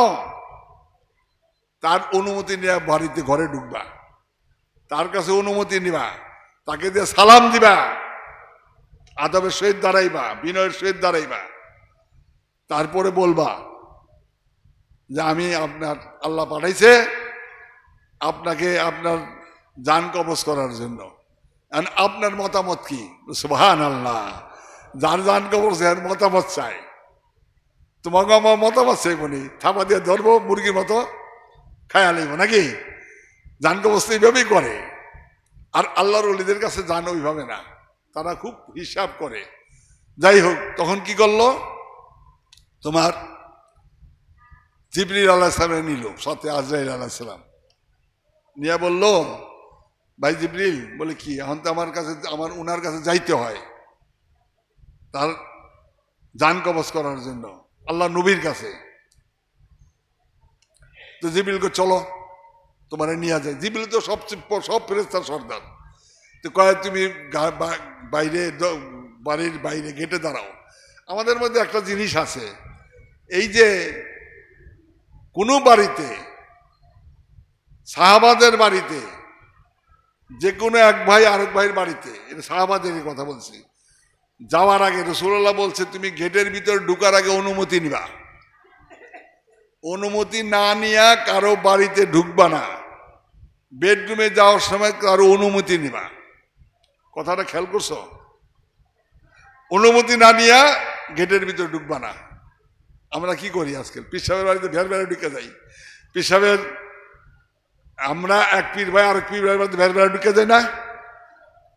এক ঘরে আরেক পীর ভাই ঢুকে যায়। আর মুর্শিদের বাড়িতে মনে করে আমার জন্য বাধা নাই, খুব সিনাটা ফুলাইয়া অন্য ভক্তরা দেহুক আমার কত বড় ক্ষমতা, মুর্শিদ আমার কত ভালোবাসে। আমি ঢুকে গেলাম না, ভের ভেড়ে ঢুকে গেলাম না, অনুমতি লাগলো না। এটা আল্লাহর নবীর হুকুমের পর খেলাম। আমরা তো আসলে হিসাব করি না, প্রত্যেকটা কাজে হিসাব আছে। আমি এই জন্য মাঝে মাঝে এই কথাগুলি বলি, তোমাদের জানা দরকার আছে। রাসূলুল্লাহর দরবারে এখানে কারো বাড়িতে যাইতে হলে, আমি রাসূলুল্লাহ একটা শর্ত, আল্লাহ নবী জন্য সমস্ত সাহাবারা তাদের জান জীবন, টাকা পয়সা, ধন দৌলত, স্ত্রী পরিজন, বাবা মা সবাইকে কয় আপনার কদমে কোরবান, সব দিয়া দিব কোরবানি করে, রাসূল যদি চায়। আর এই কথায় কথা, ইয়া রাসূলুল্লাহ, আমার পিতা মাতা, বাবা, ভাই বোন, স্ত্রী পরিজন, পুত্র পরিজন, আমি আপনার জন্য কোরবান। কত আদবের কথা। সেই নাম আল্লাহর নবী সাহাবাদের বাড়িতে, তার বাড়ি, আপনার এই বাড়িতে আমার না, ইয়া রাসূলুল্লাহ, সব আপনার, এই সম্পদ আমার না আপনার। আসলে তো হাকিকতে যখন মুরিদ হয়ে যায় হাজ্জাতুত তওবা করে, তখন সব সম্পত্তি, স্ত্রী পরিজন, জীবনেরও মালিক হয়ে যায় কে? মুর্শিদ। বলে সুবহানাল্লাহ। এইটা হলো মূল হাকিকত, কিন্তু আমরা হাকিকতে যাই না। যার যে মালিক, সেই মালিকের কি হুকুম লাগে বাড়িতে যাইতে? আমি তো মালিক, তা আমি আমার বাড়িতে কার কাছে হুকুম নিব? ঠিক না? কিন্তু আল্লাহর নবীও সাহাবাদের বাড়ির ভিতরে, সাহাবাদের বেডরুমে যাইতে অনুমতি নিতেন। বলে সুবহানাল্লাহ। এক সাহাবার বাড়িতে রাসূলুল্লাহ গেছেন, ওই সময় সালা লটকানো থাকতো, গেট তো খুব কম থাকতো। সালা কিন্তু আগে ছিল, তোমরা দেখছো কিনা জানি না, অনেকের বাড়িতে সালা লটকাইতো গেটে। কেন? ওই পর্দার জন্য। অহরসেন গেট আটকাই, চোরাইব, গুন্ডাইব, বদমাশাইব, ওই সময় এইসব ছিল না, সালা দিয়ে দিত। তেনাও সালার চর দিছে। এক সাহাবার বাড়িতে গেছে আল্লাহ নবী, যাইয়া ওই ইয়ে সাহাবারে সালাম দিতেছে। যাওয়ার অনুমতিটা কিরকম? সালাম দিতেছে, আসসালামু আলাইকুম ইয়া রহিম, আসসালামু আলাইকুম হে রহিম, আসসালামু আলাইকুম হে করিম, নাম ধরা উচ্চ স্বরে আল্লাহ নবী সালাম দিতেছে। কইছে আবার যে তুমি কোন কারো গেটে গেলে যদি গেট খোলা থাকে তাইলে গেট বাড়ির বরাবর চাইবা না, এক সাইডে খাড়াইয়া তারও অনুমতি চাইবা, সালাম দিবা তারে। আর যদি সালা থাকে তো সোজা চাইতে পারো, বাড়ির ভিতরেও তোমার চাওয়া নিষেধ। আল্লাহ নবী সালাম দিতেছে, সাহাবা কিন্তু দরজার কাছে খাড়া রয়েছে আড়ালে, দেখা যায় আল্লাহ নবী আইছে। রাসূলুল্লাহ সালাম দিতেছে, দিয়া কিছুক্ষণ জব নাই, কিছুক্ষণ আবার সালাম দিছে, দিয়া দেখা যায় জব নাই, আবার সালাম দিছে। ওই সাহাবা শুনতেছে, কোনো জব দেয় না। বড় আশ্চর্য ঘটনা না? আল্লাহ নবী সালাম দিতেছে, এই সালামটার জব দেওয়া কত বড় মর্তবাপূর্ণ তো, কিন্তু উনি সালাম জব নেয় না। 3 বার সালাম দিয়া রাসূলুল্লাহ বুঝছেন যে না, হয়তো শুনতেছে না, অথবা কিছু একটা আছে। তখন উনি যাইতেছেন গা, যখন যাইতেছেন তখন সাহাবা দৌড় পড়ে গিয়া তার, ইয়া রাসূলুল্লাহ, আপনি কই যান? আসেন, আমার বাসায় আসেন। বুঝছে তো? তোমার বাসায়? বলো তুমি কোথায় আছিলা? আমি তো বাসায় আছিলাম। আমি যে তোমার সালাম দিয়েছি শুনো নাই? কহ শুনছি। শুনছো? বলে হ। তাহলে জবাব দিলা না কেন? রহস্য আছে। সাহাবারের দিকে তুমি জবাব দিলা না কেন? 3 বার জবাব দিলাম সালাম। কয় হুজুর ইয়া রাসূলুল্লাহ, আপনি যখন বলেন আসসালামু আলাইকুম তখনই অর্থ কি তোমার উপর শান্তি বর্ষিত হোক। একবার বলছেন আল্লাহ কবুল হয়ে গেছে, দ্বিতীয় বলছেন আরো কবুল হয়ে গেছে, তৃতীয়বার বলছে আরো কবুল হয়ে গেছে। আমি চাইতেছি আপনি আমার উপর শান্তি দিতে থাকেন, আমি চুপ করে থাকি। যদি ওয়ালাইকুম কইতে হলে তো আপনি বন্ধ করে দিবেন। সুবহানাল্লাহ। আসেন হুজুর যায়েন না, আমার বেয়াদবি মাফ করবেন। তাদের যে ধারণা চিন্তা চেতনা। এখন আজরাইল তো গেছে, জিবরিল কইতাছে থাকো আজরাইল তুমি এখানে দাঁড়াও, আমি হুজুরের কাছে অনুমতি নিয়ে আসি। তো কইবে যে জিবরিল ঢুকে না, জিবরিলও অনুমতি নেই যা, কিন্তু তার তো যাওয়ার অনুমতি ছিল সব সময়। গিয়া ইয়া রাসূলুল্লাহ আসসালামু আলাইকুম। ওয়ালাইকুম সালাম।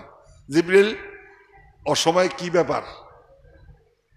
হুজুর ইয়া রাসূলুল্লাহ, আজকে এমন একজন ফেরেশতা আপনার সাথে দেখা করতে আসছে যারে জীবনে আপনি কখনো দেখেন নাই। এখন অনুমতির জন্য দরজায় দাঁড়ায় রয়েছে। কথাটা খেয়াল করছো? অনুমতি যদি আপনি দেন তাহলে বাড়িতে ঢুকবে, আর না দিলে উনি ঢুকবেন না। জিবরিল কোথায় দাঁড়া করছে? গেটের সামনে। হুজুর কিন্তু আর জিগাইলেন না কে, কাছা নিয়ে আসো। আইসা সালাম আসসালামু আলাইকুম ইয়া রাসূলুল্লাহ। কি ভাই তোমার কি খবর, কি কি পরিচয়, কি জন্য আসছো? ইয়া রাসূলুল্লাহ আমি আমি জিবরিল, আরে আজরাইল। আল্লাহ নবী বুঝা গেছে। কেন আসছো? আপনার কাছে অনুমতির জন্য। বলে কি অনুমতি? আল্লাহ পাঠাইছে আপনার আল্লাহর কাছে নিয়ে যাওয়ার জন্য। কথাটা কি? আপনি জান কবজ করার জন্য আল্লাহর কাছে নিয়ে যাবো আমি। এখন যদি আপনি অনুমতি দেন, আল্লাহ বলে দিছে সাবধান, আমার বন্ধু অনুমতি দিলে তাইলে আগে পারবা, আর নাহলে কিন্তু আগে পারবা না। আমার মাওলা পাঠাইছে? বলে হ। তাই তো আর আমার থাকার প্রশ্ন হয় না। আমার মাওলা পাঠাইছে আমাকে নেওয়ার জন্য, তাহলে তো আর থাকার প্রশ্ন হয় না। তুমি আমার জান নিতে চাও? বলে হ। আচ্ছা আজরাইল আমি প্রস্তুত, তবে আমার কিছু কথা আছে। তুমি তো আসছো, এই তো তোমার প্রথম দেখলাম। ইয়া রাসূলুল্লাহ আমার জীবনে এই প্রথম কোন আদম সন্তানকে সালাম দিলাম। সুবহানাল্লাহ, জীবন আমি সালাম দেই নাই। তার তো এটা ডিউটি না, ডিউটি তো জান কবজ করা। তখন বলতেছেন যে আমার উম্মতকে তুমি যে জান কবজ করো কিভাবে করো? হুজুর এটার কোনো হিসাব নিকাশ নাই। আমি জান কবজ করি, তারা কষ্ট পায় না? বলে হ পায়। তাইলে তারা কষ্ট পায়, আমার উম্মত তারা কষ্ট পায়? বলে হ। তাইলে আমার সাথে একটা ওয়াদা করো। কি ওয়াদা? তাদেরকে জান কবজ যত কষ্ট দিয়ে দাও এই কষ্টটা আমারে দিবা, আর তাদের জান কবজ কষ্ট যাতে না থাকে। বলে সুবহানাল্লাহ। আজরাইল কয় হুজুর এটা কেমনে করুন? আমাকে আল্লাহ যে হুঁশিয়ার করে দিয়েছেন, আপনি জান কবজ করেই তো আমার নিজেই ভয় থাকতেছে। যাই হোক, অনেক কথোপকথন, আমি সোজা কথা কই।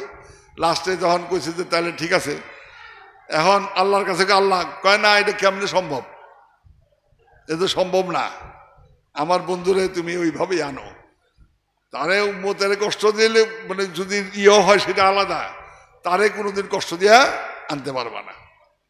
যাই হোক, আল্লাহ নবীর কইল তাইলে আপনি শোন। শুইছে, বুকের মধ্যে হাত দিছে আজরাইল, খুব সাবধানে, খুব হুঁশিয়ারে। হুজুর কেমন লাগে? কয় 200-500 ওই যে পর্বতগুলি আছে মক্কা মদিনায়, সেই পর্বত সবগুলি মনে হয় আমার সিনার উপরে তুমি উঠাই দিছ। সুবহানাল্লাহ, কত বড় কষ্ট মৃত্যুটা। এরকম মনে হয়, ওই যে কইছে একটু। কিন্তু আসলে আল্লাহর অলিদের যখন জান কবজ করে আল্লাহ নবীদের, তারা কিন্তু আর কষ্ট পায় না। এটা আবার আরেক কথা।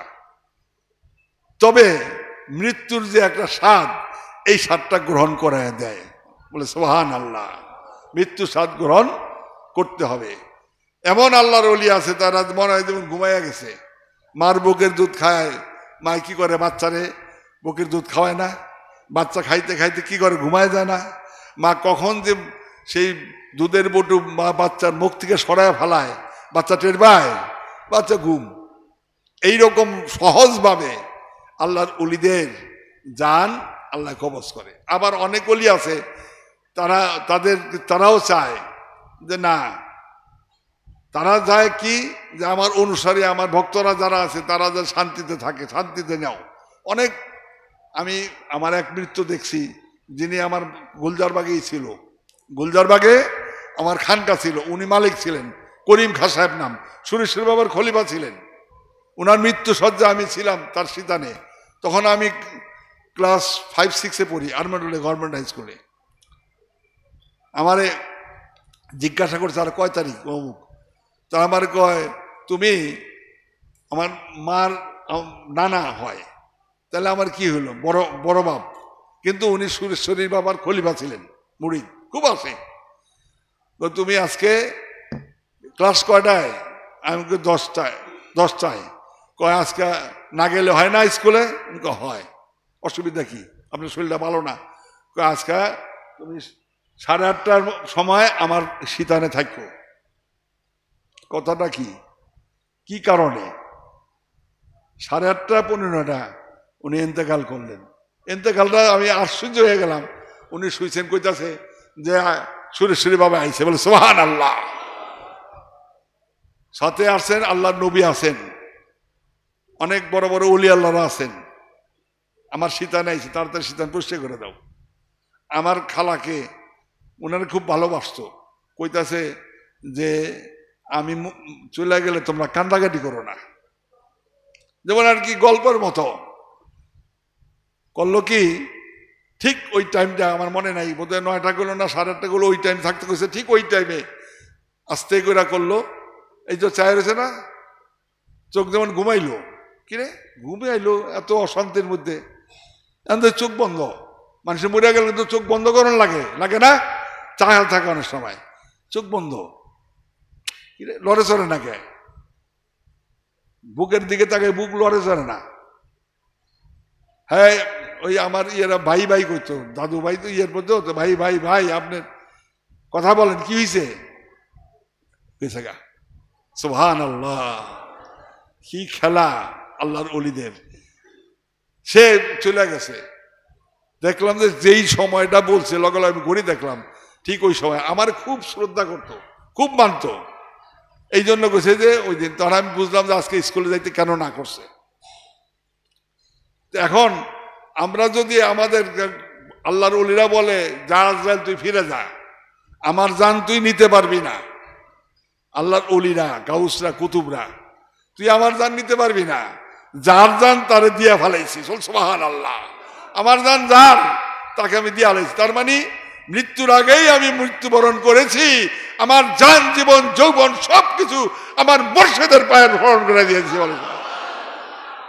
মুর্শিদের কাছে যদি দিয়া দিতে পারো, তোমার কিসের ভয়? তোমার জানের মালিকের কাছে যদি মালিকের কাছে সঁপে দাও, হ্যাঁ, আমাদের আর কোনো ভয় নাই। এখন কথা হইল যে আমরা যদি সত্যিকারই আমাদের জীবন, যৌবন সবকিছু আমরা মুর্শিদের চরণে ন্যস্ত করতে পারি, তাহলে আমি কামিয়াবি, আর কিছু থাকে না। তা আমার কথা হলো এই দিন কিন্তু থাকবে না। 1-2 করতে করতে একদিন চলে যাবো। আমি তোমার কথা বলতেছি, এমন আছে আগামী ওরসে আমার নাও পাইতে পারো, আমার হায়াত দিন আরো 2-3 ওরস পাইতে পারো। তোমরাও যারা আছো সব হয়তো এমন আছে, সবাই নাও থাকতে পারো, আছে না? কত খবর আহে, বাবা অমুক ভক্ত, আপনার ভক্ত মারা গেছে, আচ্ছা তারে আল্লাহ বেহেশত নসিব করেন। অমুক ভক্ত মারা গেছে, খবর আইতে থাকে, খলিফারা বলতে থাকে। এইভাবেই তো দুনিয়াটা চলে যাবো। বাবা দান গেলেন গা, শাহানুরি চলে গেলেন, সুরেশ্বরী বাবা চলে গেলেন, ফতে আলী বাবা চলে গেলেন। এভাবে আমরাও তো চলে যাবো, যাবো না? আবার আরেকজন আসবে, সেও আবার চলে যাব। কিন্তু এই আসা যাওয়ার ভিতরে যদি আমি নিজেকে মানুষের মতো মানুষ নিজেকে যদি ছইপা দিতে পারি, তাইলে আমার কোনো ভয় নাই, ইহকালেও ভয় নাই, পরকালেও ভয় নাই। বলে সুবহানাল্লাহ। ইহ পরকালে ভয় নাই, কেন ভয় থাকবে? আমার কাছে তো আমার জান নাই। এই জন্যই ওলি আল্লাহকে মরার আগে মরো, মরার আগে মরো। মরার আগে যে মরছে তার কোনো চিন্তা নাই। এখন আমরা কেমনে করুম? আমরা একটা জিনিস কি, এমন একটা ভক্ত, এমন একটা কলিকালের সময় আইছে খোদার ঘরেও চুরি করে। এইটা কেমন কথা? আল্লাহর ঘরেও চুরি করে, করে না? করে। বহু কিছু হিসাব নিকাশ। এই যে চুরিটা, এইটার দায় তো কেউ দিতে পারবো না, এটা তো রেকর্ড হয়ে থাকে, আছে না? আছে। মিথ্যা কথা কইয়া আমরা বাবা যখন আসছিল, আমরা ছোট ছিলাম, এক ভক্ত আইছে, তখন তো মোবাইল টোবাইলের যুগ আসছিল না, যাতায়াত তো ভালো আসছিল না। আয়া কইতেছে বাবা কান্দাছে, বলে কেন? দাদা বলে অসুস্থ হইয়া মারা যাওয়ার পথে। কোন দাদায়? বলে বেলাল দাদায়। কোন দাদায়? কামাল দাদায়। কি কয়নি? কসকিনি কহ এরকম একদম লোক গেছে, 2-3 জন গিয়া কান্দাছে, কয় দাদা তো শেষ। তুমি জানো না? বলে না। এখন টাকার অভাবে চিকিৎসা করতে পারতেছে না, 50,000 টাকা দরকার, তোমার কি আছে শিখিয়ে দাও। আর কি ওর পাগল ঘরে আছে, 20-25,000 টাকা টুকায় টাকায় করে দিয়ে দিছে। এখন এইটা দিয়ে পাগলে আয় আমরা তো ঠিকই আছি। কথাটা খেয়াল করা গেছে? কইছে মারা গেছে। এইটা হলো বাটপারি, সারাসার বেয়াদবি, আদবের বর খেলাপ। এটা কখনো করতে নাই। অনেক কিছু আছে। আমার কথা হলো, আমার কথায় আমার ব্যবহারে যদি বিনয় প্রকাশ না পায়, তাহলে আমাদের তরিকত করে কোনো লাভ নাই। আসেনি? কোনো লাভ নাই। মুরব্বীর প্রতি শ্রদ্ধা যদি আমার না থাকে, তরিকত করা কোনো লাভ নাই। ছোটদের প্রতি যদি আমার স্নেহ না থাকে, তরিকত করে লাভ নাই। তরিকত যে শিক্ষা দেয় তার চেয়ে আমরা অনেক দূরে, অনেক দূরে। আমরা যদি এই সাধারণ জিনিসগুলি, এই যে কইলাম যে একটা দস্তরখানা, এই লাল দস্তরখানা আমরা কি খাইতে পারি না?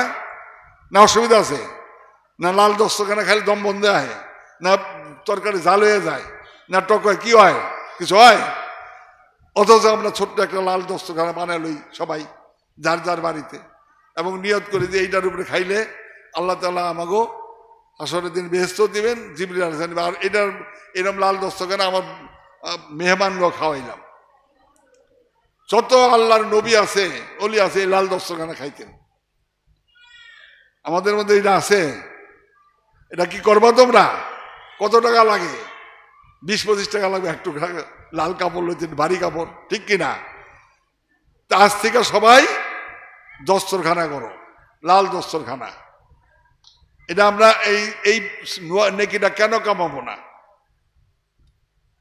আমরা আজ থেকে কারে গালি দিব না। দিবা গালি? না দিব মনে হয়, দিলে ভালোই হয় না? গালাগালি না করলে কি পেটের ভাত হজম হইব? না হজম হইব? হজম হইব না? না না দিলে, না দিলে হজম হইব কোনটা? তোমরা রাও করো না, বুঝো যে গালা দিবই আমরা। আচ্ছা, যদি তোমাকে স্বভাবে ঢিক্কা থাকে কি করবা? যদি আল্লাহ স্বভাব পরিবর্তন না করে, গালাগালি করবা, কি করবা? গালি দিয়া তো তোমার ইবাদত নষ্ট করে দিতেছ। হিংসা করুম না, আমরা আর হিংসা করুম না। করবা? এই হিংসা করুম কার লগে? কার সাথে হিংসা করুম? কিসের হিংসা? ওই ব্যাটারে আল্লাহ সম্মান দিছে, আল্লাহ দিছে। কে দিছে সম্মান?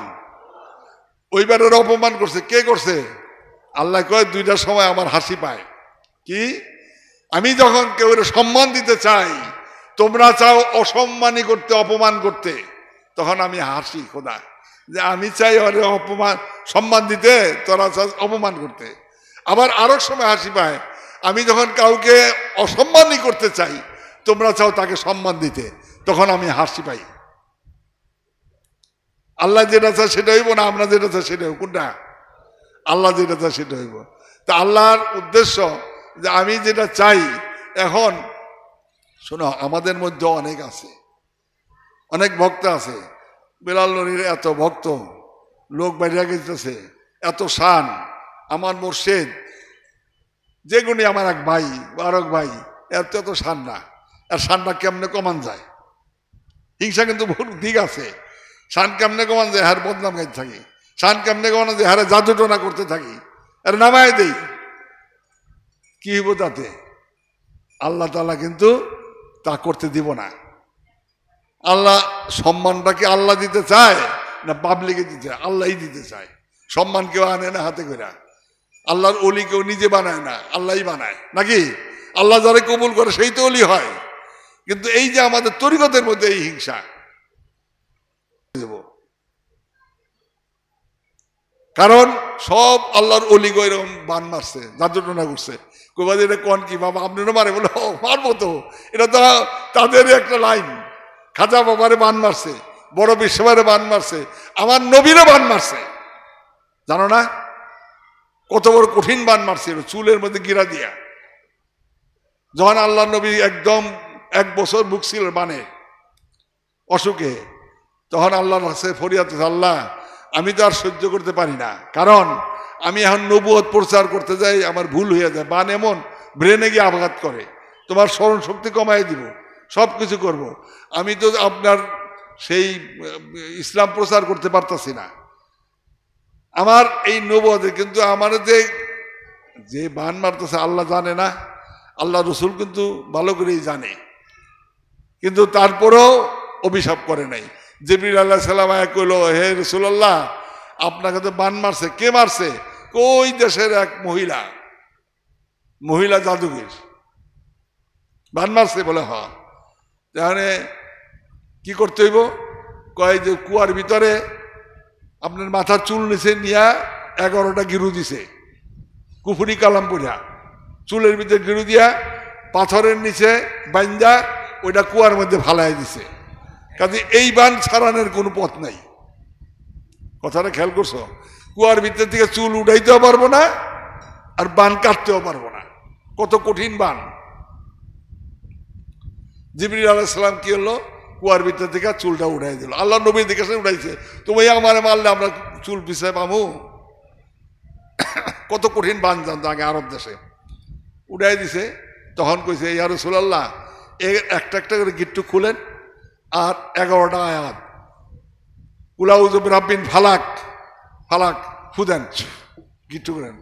মিন শাররি মা খালাক, আমিন শাররি গাসিকিন ইযা ওয়াকাব, এইভাবে। তারপরে কুল আউযু বিরাব্বিন নাস, মালিকিন নাস, ইলাহিন নাস, মিন শাররিল ওয়াসওয়াসিল খান্নাস। এরকম 11টা আয়াত আছে এই 2টা সূরার ভিতরে। এই যে পানি পড়া, এই সূরা 2টা পড়া দিলে অনেক বান, যত কঠিন বান আছে, কিছু কাটে কিছু কাটে না, অনেক কিছু আছে। এগুলি লোক আল্লাহ তখন এইটা যখন খুল্লা দিল, তখন আল্লাহর নবী ভালো হয়ে গেলেন। বলে সুবহানাল্লাহ। তুমি আর আমি মিয়া কি, এটা আল্লাহর নবী ইচ্ছা করলে এই বান ফিরাইতে পারতো না? পারতো। কিন্তু আল্লাহ নবী চায়, জানাই দিতেছে, হে আমার উম্মতেরা, আমাকেও ছাড়ে নাই, তোমাকেও করব, তোমাদেরও বান মারবে, তোমরা হুঁশিয়ার থাকো। আমরা অনেকে বিশ্বাস করি না। আল্লাহ নবী কি এটা অবিশ্বাসিত সূরাই দিয়েছে কোরআন শরীফের ভিতরে। কোরআন শরীফের ভিতরে এই 2টা সূরা, কুল আউযু বিরাব্বিন ফালাক, কুল আউযু বিরাব্বিন নাস গেল। এরা তারে বানে যে খাজা বাবারে কত বড় বান মারছে। তো এই যে বান মালিক তো দেখায়, আমার একদিন দেখাইতেছে, দেখ তোরে যে বান মারছে, বান মারতেছে যারা, এরা দেখ একটা হাতি এত বড় ক্ষমতাশালী। বর্তমান যুগেও জাদুটোনা কিন্তু বহু কঠিন আছে, তোমরা বুঝো না। বিশাল এক হাতি, হাতির পিঠে জাদুঘর বইছে। তা হাতিটা সামন দিকে, জাদুঘর পিঠের দিকে, এই দিকে ফিরা। আমি ঘরে বসা, ঘরে বা আস্থা নাই, খেয়াল নাই। হাতিটা আকাশে উড়াই নিয়ে যাইতেছে জাদু দিয়া। বুঝো যে কত বড় ক্ষমতা। জাদু দিয়ে উড়াই নিয়ে আমার দিকে পিছন ফিরে হাতি সামনে যাইতেছে। জাদুর পোশাক পরা, কালো পোশাক। জাদুগিরে দেখো না, ওই যে ইয়ে দেখায় কালো পোশাক কি পরা, অন্য একটা দেখলে বোঝা জাদুগির, বুকের মধ্যে কি আঁকা নাকা। আমার দিকে ফেল ফেলায় চাই রয়েছে, হাতি কিন্তু উইটা যেতেছে, চাই রয়েছে। আমি হাসতেছি যে বেটা তুই যে আমারে মারতে চাস, আমার মালিক তো আমার তোর মারতে দিব না।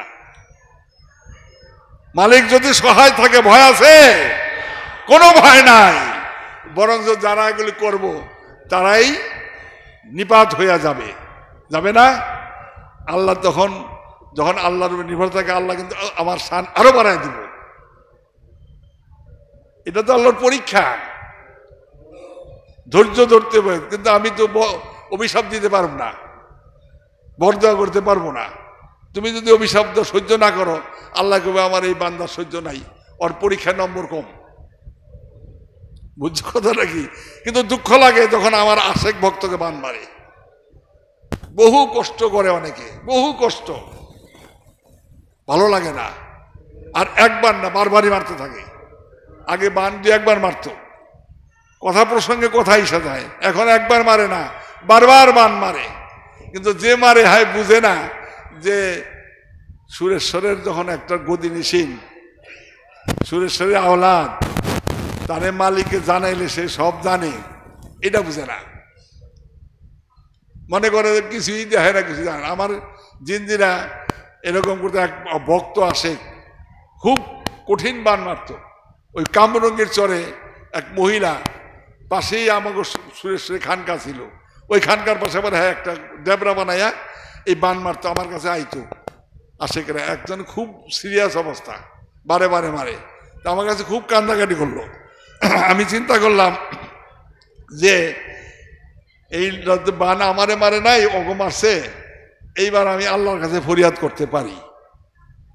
আমারে মারলে আমি আল্লাহর কাছে ফরিয়াদ করলে আমি আল্লাহর কাছে সম্মানের নিচে চলে যাব। তা আমার আশেক্য মারছে, সুরেশ্বরী ভক্ত মারছে। তখন আমি বললাম খুব কষ্ট বলে, হ মরে মরে অবস্থা। কে মারছে বুঝতে পারছো? কহ পারছি, ওই খানকারিয়ে। আমি অনেকক্ষণ চুপ করে রইলাম, খালি বললাম যে দয়াল সুরেশ্বরী, তুমি যে আগুনে এই লোকটারে পুড়াইতেছে, চিৎকার পারে আগুনে পুড়তেছে, অথচ আগুন তো দেখবা না তুমি, বান মাইরে আগুনে পুড়তেছে। সে আগুনে পড়লে লোকটা কেমন জিন্দাবর করে চটপট। আমি কই যে অরেও যাতে আগুনে জিন্দা পড়ে। আমি এটা মুখ ফুসকা কইছি, ওই বান্ধে মারে ওই জাদুগিরে যাতে তুমি জিন্দা আগুনে পুড়ে আমারও। মুখের থেকে বাইরে গেল, খুব দুঃখে বাইরে এলো। অল্প দিনের ভিতরেই ওই কামরি গোসরের আগুন লেগে গেছে। যারা আছে তারা জানে আগুন লাগছে। মধ্যেখানে খানকা, এখানে একটা সুশ্রী কারামতি দেখাইছে, বাঁশ দিয়া, ওই যে চরের মধ্যে বাঁশ দিয়া ঘর উঠেছে। বাঁশের ঘরে আগুন লাগলে কি দুই একটা ঘর থাকে? মাইল মানে সমস্ত কয়েকশো বাঁশের ঘর পুরা শেষ। মধ্যেখানে সুরেশ্বরীর খানকানা, কিচ্ছু হয় নাই, খানায় রয়েছে, আর চারিদিকে পুড়ে রয়েছে। ওই যে ডিয়ের ডেরা, এই মহিলা বাড়িতে পারে নাই, ওই বাঁশের উপরে ঝুল্লা কবাব হয়ে রয়েছে। বুঝা ওই বেটা ওই লোকটা আইছে, বাবা এই অবস্থায়। হ্যাঁ, আসলে এটাও বলা ঠিক হয় নাই। মালিক দেখছো কি করছে? এখন তো জিন্দা আগুনে পড়ছে, কেমন লাগে ওর কাছে?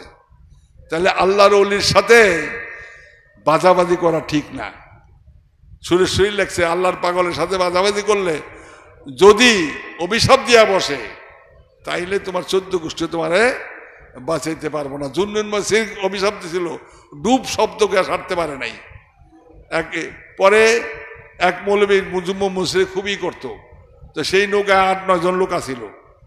জুন্নুন মসির যখন খুব আসিল, তখন শত্রু, তখন সে ইশারা দিছে যে ওই যাইতেছে, এই নৌকা ডুব। ডুব করে ডুব শব্দটা ঠিক মতো কয় নাই, সাথে সাথে নৌকা ডুববে, আর সাঁতার জানতো না, সব মরে গেল। এক ভক্ত জিগায়, হুজুর এটা করলেন কি? নদীর মধ্যে ডুব করলেন আর মরে ডুবে গেল, সবটি মরে গেল। তো ওই বেড়ায় নাইলে অপরাধ করছে, এরা কি করছে? শুনো, যারা সাথী হয় তারা অপরাধী হয়। কথাটা বোঝা গেছে?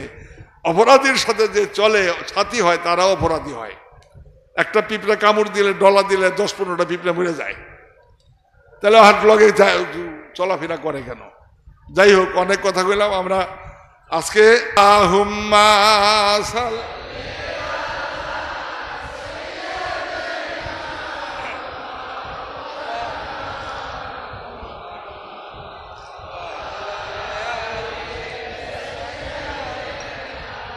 মাওলানা মুহাম্মদ আল্লাহুম্মা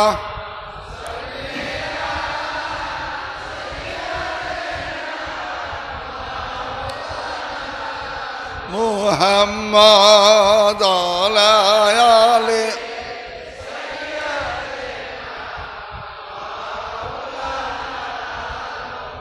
আজকে আমরা চৌঠা ভাদ্র, দিবাগত রাত্র। গতদিন চৌঠা ভাদ্র গেছে না? অনেকের মনে প্রশ্ন, কি প্রশ্ন? শাহানুরী বাবা ইন্তেকাল করলেন 5ই ভাদ্র বেলা 3টা 3:30টার সময়। খুব গভীরভাবে শোনাও। এখন কেউ হুজুররা আগের দিনই মারা মৃত্যু বানায় হালায়, কয় না? 5ই ভাদ্র ইন্তেকাল করছে, আর 4 ভাদ্র করে কেন? আসলে এর কথাটা হলো কি, উনি তো ইন্তেকাল করছে ঠিক আছে, ওই সময় আমরা তার প্রতি শ্রদ্ধা জ্ঞাপন করুন, কিন্তু রাত্র আর দিন মিলা একদিন, 24 ঘন্টা কিন্তু একদিন না, শুধু দিনের 12 ঘন্টা একদিন। কি তোমরা জানো তো 24 ঘন্টা একদিন না 12 ঘন্টা একদিন? 24 ঘন্টা একদিন। আমরা যে ধর্মকর্ম করি এটা কি বাংলাদেশের হিসাব নিকাশে মানে সবকিছু ধরি না আরবি হিসাবে ধরি? আরবি হিসাবে। আরবি হিসাবে রাত্র আগে আসে, প্রথমে রাত্র পরে দিন। এখন আরব দেশে গিয়া ধর, যারা বিদেশে আছো, দিনের বেলা সব ঘুমায়, রাত্রের বেলা দোকানপাট সব কিছু করে না? এখন অবশ্য দিনেও খোলা থাকে। আগে কিন্তু আমি যখন 85 সালে হজে গেলাম, আজকের কথা না, 85 সাল, তখন রাত্রে গম গম হইতো, সব লাইট জ্বলা, সব দোকানদারি করতো, আর দিনের বেলায় ঘুমাইতো। এখন রাত্র আগে, রাত্র আগে হইলে 4 পরের দিন, 4 তারিখের দিনের রাত্রটা কয় তারিখে রাত্র? 5 তারিখে। 5 তারিখ না? 5 তারিখে রাত্র। তাহলে এই রাত্র, কালকার দিনটাও 5 তারিখ। এবাদত কি দিনে করে না রাত্রে করে? রাত্রে করে। তাহলে আমরা যদি এই 5 তারিখটা ছেড়ে দিই, আজকে রাত্রটা ছেড়ে দিই, 6 তারিখের দিন আর 5 তারিখের দিন গত রাত্রে করি, তাহলে 6 তারিখ চলে যায়। হিসাবটা বোঝা গেছে? 6 তারিখ তো ওনারই না, কিন্তু আমরা এই জন্য, ওনার তো ইন্তেকাল করছেনি, কিন্তু যেহেতু রাত্র ইবাদতের জন্য, এই জন্য আমরা রাত্রটাকে 4 তারিখের পরে ধরি, চৌঠা ভাদ্র দিনগত রাত্র। হিসাব আমাদের ঠিক আছে, কিন্তু এটা নিয়ে অনেক অনেক কথা বলে। যাই হোক, আজকাল সেই 5ই ভাদ্রের রাত্র, এই রাত ওলি আল্লাহদের ইন্তেকালের দিবস অত্যন্ত তাৎপর্যপূর্ণ, অত্যন্ত। এই দিবস এমন একটা দিবস, যেমন তোমার একটা উপমা দেই, কোনো বাড়িতে বিয়ার শাদীর যদি কোনো দাওয়াত দেয়, দাওয়াতি মেহমানরা গেলে তারপর কি করে? গাড়িদের বাড়ি করে দেয়। হ্যাঁ, দাওয়াতি মেহমান গেছে, জামাইয়ের পক্ষের, স্ত্রীর পক্ষের, এই বেটা তুই আইসস কেন, বাড়িতে করে দেবো? বাড়ি করবো? কোনটাকে বাড়ি করবো না, আদর করবো। হ্যাঁ, এই মেহমান আসেন, আসেন, বসেন, এখানে বসেন, ওখানে বসেন, খাওয়া দাওয়া দিয়ে দেবো। খাওয়া দাওয়া সবাইকে সাধ্যে খাওয়াবে, একটা প্রাণী যাতে না খায় না দেয়, সব আমাকে মেহমান। শর্ট পড়লে তাড়াতাড়ি আবার চড়াই দাও, করে না? তাইলে আমরা কার মেহমান? আল্লাহর ওলির মেহমান। ওলিদের ইন্তেকাল দিবস, সেটা দুলহা দুলহান যেমন মিলনের দিন, এইরকম একটা দিবস। সেই ইন্তেকাল দিবসে ওরসে একটা কুকুরও না খাওয়া যায় না। সুবহান আল্লাহ, সুরে কইছে, কুকুর আইলে সে কিছু আড্ডি পাইলেও পায়। তাহলে আমরা ওলি আল্লাহর কুকুর, আমরা আজকে মর্তবা পাবই। কারণ এই দিনে শাহানুরী বাবা বেসালক প্রাপ্ত হয়ে আল্লাহর সাথে মিলন হয়েছিল। সুবহান আল্লাহ। কাজে এই দিনটা আমরা আল্লাহর দরবারে কিছু চাইলে আমরা কামিয়াব হব। কাজে এই দিনটা সবাই আজকে যে তোমরা আসছো, শোনো, এই যে প্রতিকূল অবস্থা, চারিদিকে ঝড় তুফান, তারপরে তোমরা আসছো, এগুলি কিন্তু আল্লাহর দরবারে তোমাদের সব রেকর্ড থাকে, রেকর্ড হয়ে থাকে। কোন উসিলায় আল্লাহ তাআলা যে তোমারে কবুল করে নিব তুমি বুঝতেও পারবা না, কোন উসিলায়, বুঝছো? সব কিছু এমন আছে যে ইবাদত মধ্যে কাজে লাগবে না, কিন্তু উসিলায় চলে গেছো। কাজেই তোমরা এগুলি চিন্তা করবা, মুরব্বীর শ্রদ্ধা করবা, মা বাবাকে শ্রদ্ধা করবা, মা বাবার খেদমত করবা, সন্তানকে স্নেহ করবা, ভাইদেরকে বুকে ধরে ধরবা, কিন্তু আমাদের এই হিংসা অহংকার তাকব্বরি কোনোদিনও করবা না। এটা তোমরা চেষ্টা করো, এটা তো খুব কঠিন জিনিস না, বড় ইবাদত। বিনয় হলো বড় ইবাদত, বিনয় প্রকাশ করো।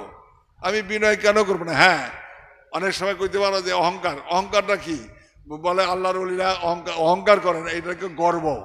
তার মাসুকের ব্যাপারে উনি গর্ব করেন, গর্ব আর অহংকার এক না। আমার মসজিদ এরকম, আমার মসজিদ ওই রকম, আমার মসজিদ রাজা দিনার, এটা কিন্তু গর্ব। আমার মসজিদ আমার ভিতরে আছে, গর্ব। গর্ব করা যাবে, অহংকার করা যাবে না। আমার একটা কথা, যে এই যে এক ভাই আরেক ভাইয়ের জন্য যদি জান দাও, জীবন দাও, মহব্বত করো, এটা একটা ইবাদত পরিণত। তোমার একটা বকা দিল, তুমি মাথা নিচা করে রাখলা, তোমাকে গালি দিল বা তোমাকে একটা তিরস্কার করলো, তোমাকে একটা মানে অপমান করলো, তুমি চুপ করে থাকো, এটার প্রতিশোধ হবে। তুমি মনে করো না প্রতিশোধ হবে না।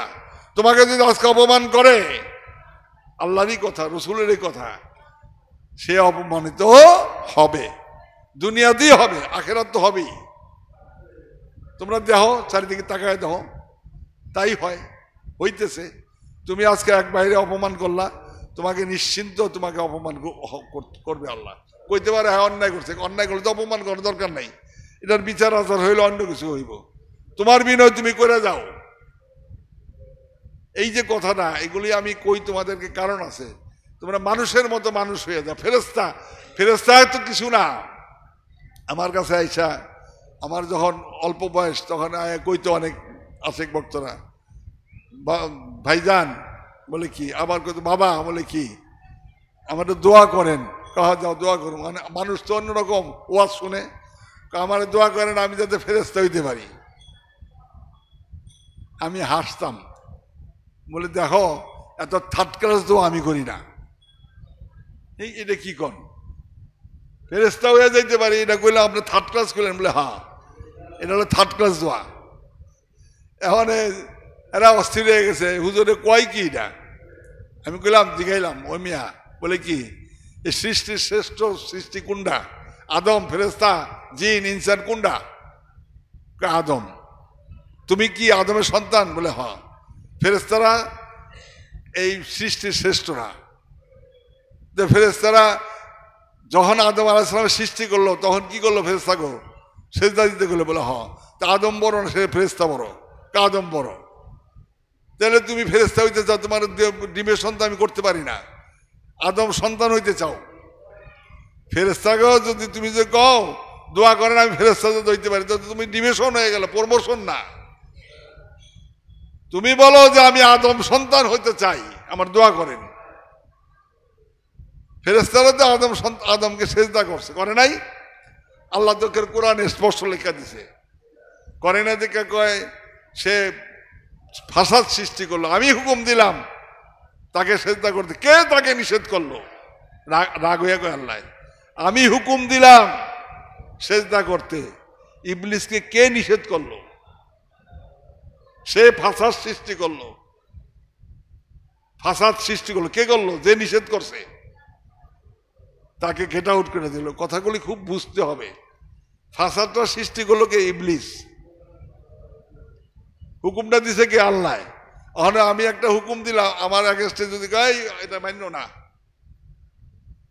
তাহলে আমার ভক্তের মধ্যে ফাসাদ সৃষ্টি হইব না? হবে।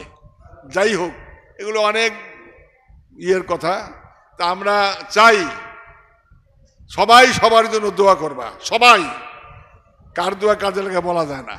আর আমাকেও কিন্তু একটা ভুল আছে, আমরা বাবা মার জন্য সন্তানের জন্য দোয়া করি না? যেই বাবা মা আমাকে এত কষ্ট করে লালন পালন করছে, আমরা প্রত্যেকটা মুহূর্তে প্রত্যেকটা নামাজে জিকিরের পরে বাবা মার জন্য দোয়া করা আমাদের কর্তব্য, ফরজ হয়ে যায়। আল্লাহ শিখাই দিছে দোয়া করো, বাবা মার জন্য দোয়া করো। দোয়া করলে কি আমাকে টাকা পয়সা খরচ হয় না? তুমি যে সত্যিকার সন্তান কিনা, এই বাবা মা যে যদি যেমন ভালো সন্তান রাখা গেলে সেই ভালো সন্তান কি করে, বাবা মার জন্য কান্দাকাটি করে দোয়া করে, বাবা মার জন্য খরচ করে, মিলাদ পড়ায়, করে না? করে, কিন্তু বছরে একবার। আর যদি সব সময় 5 ওয়াক্ত নামাজের পরে বা 1 ওয়াক্ত নামাজের পরে বাবার জন্য দোয়া করে, আমার তো লস নাই, আছে? অনেক বাবা মারা হয়তো ওখানে জানি না তারা কি হালে আছে, এটা ঈশ্বরের কথা, কিতাবের কথা। তারা দেখা গেল যে একেবারে শূন্য হাতে গেছে। আল্লাহ বিচারে আচারে শুরু হয়ে গেল, দেখলো যে তার কইছে যে এই এই ঈশ্বরকে বেহেশতবাসী দিয়া দাও, বেহেশত। বলি কেন? কই দেখো তার নেকি দেখো, পাহাড় পর্বত সমান। তখন বাবা মারা আশ্চর্য হয়ে যাবো, এত নাকি করতে গাইলো। আমি তো এরকম করি না, যার যারটা হয় কিন্তু বুঝবো। কয় তোমার যে তুমি যে সন্তান রাখাইছ, ভালো সন্তান রাখাইছ, সেই সন্তানগুলো দোয়া এই পাহাড় সমান হয়ে গেছে। বলে সুবহানাল্লাহ। তুমি যদি বাবা মার লেগে দোয়া করো, তোমার লেগে তোমার সন্তানরা দোয়া করবো, করবো না? করবো, কিন্তু তুমি করো। আর সন্তানকেও কর্তব্য বাবা মার জন্য সব সময় দোয়া করা। আর বাবার কর্তব্য সন্তানের জন্য দোয়া করা। বলে সুবহানাল্লাহ। আমরা তা করি না। পিতামাতা যদি সন্তানের দোয়া করে, আল্লাহর দরবারে কবুল হয়ে যায়। আবার সন্তান যদি পিতামাতার জন্য দোয়া করে, সেটাও আল্লাহর দরবারে কবুল হয়ে যায়। কথা বলতেছ? আর আল্লাহর ওলিরা দোয়া করলে তো প্রশ্নই নাই। তোমরা যেমন আমরা দোয়া দরুদ পড়া কি করি, রওজা শরীফে গেলে, সুরেশের মাজারে গেলে আর বকশিস করি না? তার কারণ কি? তার দোয়া চাই আমরা। সে তো গুনাহগার না, কিন্তু তার দোয়া আমরা কামনা করি, এটার বিনিময় আছে। খালি হাতে যায়ও না। কাজেই এই দোয়া আমাদেরকে সবসময় এটি শিখো, এই দোয়া করতে হবে সবার জন্য। আর সন্তানদেরকে বিপদগামী হইতে দিবা না, এটা কিন্তু জবাবদিহি আছে। সন্তানদেরকে বিপদগামী হইতে 5-7 নিয়ম আইসা, কত কিছু হয়ে গেছে। সাবধান, যেমনে পারো সন্তানদেরকে আল্লাহর ওলির পথের পথিক বানিয়ে দাও। সুরেশ্বর আনতে হবে এমন কোনো কথা না। সুরেশ্বর পছন্দ হয়, ঠিক আছে, তবে তোমার কর্তব্য তোমার মুর্শিদের কাছে আনা। যদি নাও আসে, বলে না আমি এই মুর্শিদে পছন্দ করি না, ঠিক আছে, বুঝে না হয় অন্য যে কোনো আল্লাহর অলির দরবারে যাও। অলির দরবারে তোমার ই করছো, তবে হ্যাঁ কামেল অলির দরবারে। এটা কিন্তু তোমার খেয়াল রাখতে হবে। যদি তুমি সেই পথে দিয়ে দিতে পারো, তুমি যেমন ব্যাংকের মতো আর কি, ব্যাংকের টাকা মুখখানে থুইছ, টাকা বাড়তেই আছে। এই জিনিসগুলি খেয়াল রাখবা। কারণ কি, এই যে জমা, এই জমা হইতেই থাকে, এটা হইতেই থাকবো। যাই হোক, আমরা অনেক রাত্র করলাম। আমরা সবাই একটু মিলাদ মিষ্টি আছে, আনছে, যাও তো। আল্লাহুম্মা